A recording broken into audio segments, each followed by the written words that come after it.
Well, Lisa, I know we both love living here in the mountains of Colorado, and I couldn't imagine anywhere else that I would rather live. Me neither. But if we're honest, there are some unique challenges that come with living here. Absolutely. There are things you only learn about if you do live here full time.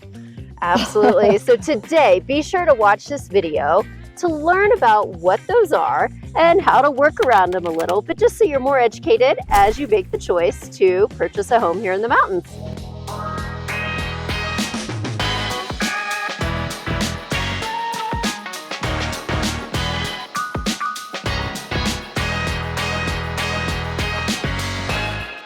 So the first thing that we think everyone should know about is the traffic. Yeah, but Right? every place has traffic woes. This is true, yes, and there are some that are specific to smaller mountain towns, oftentimes with maybe one way in, one way out. Yes. You might be kind of alluding to Breck and Copper. Anytime from 3 to 5 during ski season. Gets a little hairy in the afternoon or in the morning heading in. The resorts close at 4. That's right. So what could be a 5-minute drive can be a 20-minute drive those times when everyone, it seems, is coming or going That's off the resort. Very true. Yeah, so those are good times to avoid, we have noticed. And as well, today the traffic wasn't bad at all, but it's a weekday. So people that live here choose to do more of their driving, if possible, during the week. And on the weekends and holidays, especially holidays, they can get a little crazy. And that's just because, of course, people want to be here on the holidays, right? I don't blame them. So whether you own here and it's a second home, or you have guests arriving, or you live in Denver and you're driving up, weekends become a struggle. Just think about all the different groups that are trying to get up to the mountains, and it gets congested. So really, Friday afternoons, Sundays, when you're going back, they can be a challenge. Right, and it's also very much weather dependent. On sunny days, you could end up with traffic that's flowing with no problem. And then there are the stormy days. I actually love a good storm. I think it's so fun, but the traffic and people traveling, wow, it can be a nightmare sometimes when we're in the middle of a big storm and a cycle. Absolutely. I had the pleasure of camping on I-70 for 6 hours on a Wednesday last year. Oh, okay. Yeah, it was a good time. An 18-wheeler decided to not put its chains on, so it jackknifed, and we were all just camping out. It was good times. I intentionally had friends fly in on a Wednesday so that when I went to pick them up at the airport, there were less chances of issues. Yeah. Okay. So it can happen on a weekday too. I hear what you're saying. But into the weather, and with that, so yes, we can't control anything with the 18-wheelers, but you can control what car you drive. Absolutely. And everyone should be in a four-wheel drive, especially if you're not familiar with driving in the snow and on the ice. But I've never spent a winter up here without a four-wheel drive, or at least an all-wheel drive with amazing tires, right? And winter tires. Didn't know this till I moved to the mountains, but they're a completely different compound. Yeah. Really should put them on if you were going to be here full time. So we change them in November, December, and keep them on until about April 1st. Exactly. And they do help grip the road a lot, and just really worth let me interrupt. Ice. No, October. You should put them on by mid-October because we get blizzards by the end of October. So I have made that mistake. And I use studded tires. I love them. Not everyone loves them, but I switch out and use studded tires in the winter. Not everyone is familiar with them, but they are amazing. And I feel very safe driving around with a four-wheel drive and studded tires. Yes. So there you have it. And I stand corrected. We do put our winter tires on one vehicle in October. Okay. But we wait longer for the second one because my husband's very particular on if it's anywhere near 30 or 35 degrees. We cannot drive the winter tires. Oh boy. So it just wears the rubber down. It's a totally different tire. So weather, traffic, it is a thing. And Lisa and I were laughing when we were brainstorming some of the different things that we should talk about in this video. And not everyone has this struggle, but we've both taught kids to drive here. Yeah. This falls into The the struggle driving. is real. I live at the top of a mountain, and I think all my kids have had their permits for 4 or 5 months before I let them drive down the mountain. It is It's scary. a different thing. Yeah. Yep. But they learn how to be tough mountain drivers. So that about covers it. I mean, I think those are some good tips on the weather conditions, the road conditions. It's all kind of a part of living here in a mountain town. Yeah, for sure. Our second challenge with living in the mountains is the weather. Shopping. Cut. And the second challenge we're going to talk about today is shopping. Mm-hmm. It is also a real thing. And with that, let's start with the grocery store. Oh, brother. Lead us, take us away. Yeah, well, again, there's just times when you don't want to go to the grocery store. Imagine all the people that, say, flock to Vail on the weekend or Breckenridge on the weekend, and there's one city market. That's this big.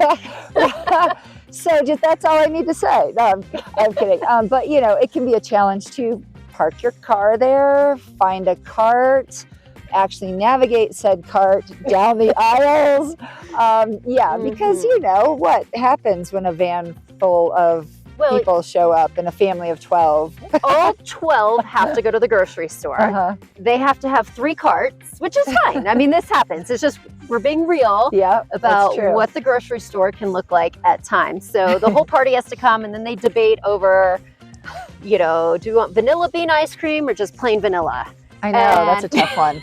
Tough one. So it just gets crowded. So I personally try to avoid the grocery store Fridays, Saturdays, and Sundays. Yeah. Those are days that people check in and out of their rentals. That's right. They got a lot to buy with a lot of people. If I do have to go one of those days, I will generally go and be there pretty early. So if you do have to, just don't go between the witching hours of 3 to 5. When everyone's getting ski instead of grocery shop. During those times. Exactly. I've started waking up actually, and sometimes I go right around like 6:30 because I'm up anyway, and it's much more quiet. Exactly. That also leads us to other challenges with shopping and availability of things. Really, right, Steph? I mean, it's hard to get certain things up here in the mountains. It is. Maybe you want some extra fall decor for the house, some little cutesy things, or need some clothes. We just don't have those home goods. We don't. Little places that are just kind of fun to stroll through sometimes. Yeah, we exactly. Don't have that. We do go to Denver for some of those things, or for home furnishings, or there's maybe a neat store over in Avon. There's definitely a couple, right? We don't want to say there aren't any, so do your research. There are certainly some great little mom and pop shops to hit. That being said, if you have a large family or 3 boys, for example, and you want options when it's sporting season and you want a big sporting goods store or something like that. You just want to try on 4 different pairs of cleats. Yeah, exactly. It's not a lot of availability here. So we do a whole lot of shipping and returning. And then sometimes you just make the list and you trek into Denver. That's right. Which is a great option. It's not that far away, but But you don't go on the weekends. You don't go during snow. Exactly. So when can you go? During the week or during the shoulder seasons. Okay. So our kids get 2 times of the year where they can shop. I know. It keeps us in budget. Exactly. All right. What else? What else is I think we do need to acknowledge that we have, like you said, with some of the furniture places in town on Main Street, you can get some adorable clothes. You can get really great things. But if you have a wedding coming up, your kids need new sports clothes, some of those things, just keep in mind that We It's don't limited. have a whole lot of options, but that's okay. I love living where it's not as big and crazy and crowded. So Yeah, it's a give and take. takes. Yeah. Oh, I'm cold. Okay, sorry. Okay, Steph, that leads us to the third challenge of living in a mountain town, which is the pricing. And let's just get right to it. It is while we're all here. So This is true, but the price of real estate here is higher than in many states. But again, it's part of the reason why we live here. When you're buying a home here, it's not cheesy, it's reality. You're also buying the lifestyle. So I think all of that wraps into the prices here. And again, we don't mind when we have to pay that. Sometimes people do, but it's a challenge, just like the pricing of a lot of items in the mountains, right? Yeah. So not just real estate, but food and gas. And a lot of that is just how life works. We have to get it from the Front Range to the mountains. There are extra transportation costs and challenges. That's why if you go on a beach vacation on an island somewhere, food, gas, it's more expensive. So it is the same thing here. So just really keep that in mind. Not a whole lot to say really about pricing other than just know that you are living in a little oasis and some things are going to cost more. And the housing, back to the housing, there are so many amazing neighborhoods. We like to remind people there is a range of prices. I like to think there's something for everyone, but again, across the board, it's definitely higher than in most places. All right, well, the fourth thing that we wanted to bring to your attention is the weather. Our winters can be long. It is April. We are on a frozen lake at the moment, so it's real, but it's worth it. Absolutely. It's worth yes, it. And between the Vail Valley and Summit County, there is a lot of different types of environments that you could choose to live in. I mean, if you had the furthest point west in Eagle County, boy, you know, it can be 70 out there while it's still 50 here. And you know, mountain biking is on while they're still skiing in Summit. So there's a lot of different, even within, say, Summit, you can live up near where you live on the side of a mountain at 10,000 feet, or you could be out all the way in Heaney, still part of Summit County, boating, right? So there's, even within the counties, there is same with the Vail Valley. If you're up in East Vail, it's a longer winter. If you're, you know, again, down by Eagle or even out in Avon in that area, it gets warmer a lot quicker. It definitely does. But with the weather, so we talked about winter, but we do have real shoulder season, our fall. Once the leaves drop, until there's really enough snow to enjoy, it can be a challenge. You can get a couple snows and it really can kill the trails where the snow in the shade doesn't melt and it ruts them and things like that. You're not really acclimated to the cooler temps yet. The fall can be kind of long. And then same with the mud season, and that is when it's all melting. And again, like Lisa was saying earlier, that can greatly depend on where you live. I live at 10,600 feet. Yeah. I feel like I can't ride my mountain bike out my door till June 1st earliest, usually closer to June 15. Yeah. But there's places right now over in Edwards, Avon, Eagle that I could hop on my bike right now. But yes, mud season is a long one. A lot of people, regardless of where you live, like to leave in May because it's just tough. The skiing isn't good anymore and the mountain biking is still getting going. The trails are wet. So yeah, mud season can be a little bit long. And so we all just find our favorite beach to go to. And that's when we try to escape before summer season descends upon us. Yes, right? Yes. And the wind, and we could say this as our hair's blowing everywhere today, but the wind can be real. We are in the mountains. It's not all the time. If it is 10 degrees, the wind does make it a lot cooler. That's right. Definitely. You know, and certain mountains are windier than others. Breckenridge is nicknamed Brecken Wind and can be cooler than Beaver Creek or Vail. No right or wrong. It also, I think, sometimes keeps the snow quality better in the spring because of that. So, yeah, I think really our point in talking about the weather and one of the negatives with it is just that it can be a challenge. It's a unique challenge. Absolutely. Overall, our weather is absolutely fantastic. Yep. But we do need to acknowledge that the shoulder seasons can be long. It can affect your daily habits. And and I think in a nutshell too, it seems this way, sort of throw a blanket on the statement, right, and say summers are amazing. And I don't know really anyone who doesn't love the summers.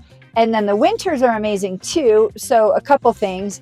If you're a skier, you can ski at a basin until who knows what, like May, June sometimes. So an amazingly long ski season. No, but I was going to say, so the winters can be very long, and that really takes a toll on some people, is what I was going to say. Yeah. So if you're not like, yippee, let's go ski the basin, you could be like, oh my goodness, I don't know if I can handle this long of a winter. So that can be a little bit of a shocker for some people, is just the length of the winter in general. But again, if you're able to travel, then you just take a break.